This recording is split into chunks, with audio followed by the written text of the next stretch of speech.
सखिया। हेलो दोस्तों, प्रणाम। शीला तिवारी ऑफिशियल चैनल लड्डू गोपाल अवधी भाषा पे एक कजरी गाया जाती है। आपको अच्छा लगे तो लाइक करना, कमेंट करना, शेयर करना। जय हिंद। सखिया खेली न ले तू ये सौ साल सवनवा बा, फेरी नैहर सपनवा बाना। सखिया खेली न ले तू ये सौ साल सवनवा बा, फेरी नैहर सपनवा बाना। अइहै ससुर तोहार लइके डोलिया कहार, इहै ससुर तोहार लइके डोलिया कहार। उनके आगे पीछे बरहु बजनवा बा, फेरी नैहर सपनवा बाना। सखिया खेली न ले तू ये सौ साल सवनवा बा, फेरी नैहर सपनवा बाना।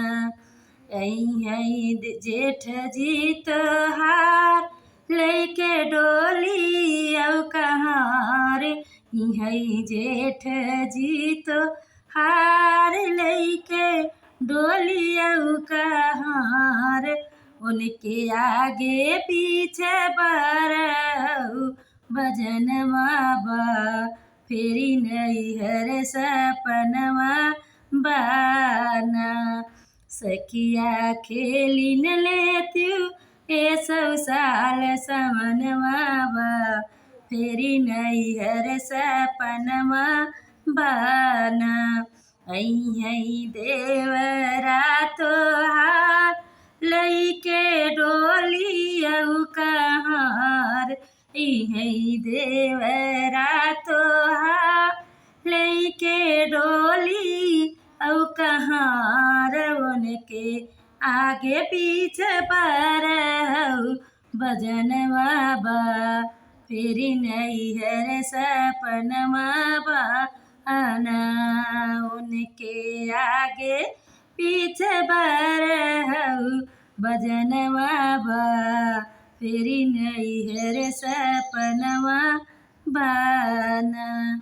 अइहै पियवा तोहार लइके डोलिया कहार, अइहै पियवा तोहार लइके डोलिया कहार। उनके आगे पीछे बरहु बजनवा बा, फेरी नैहर सपनवा बाना।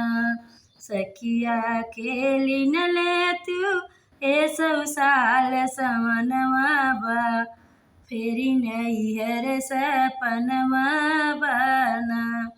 हेलो दोस्तों, प्रणाम। आपको अच्छा लगे तो लाइक करना, कमेंट करना, शेयर करना। बहुत चुटकुला, बहुत मज़ेदार कजरी है।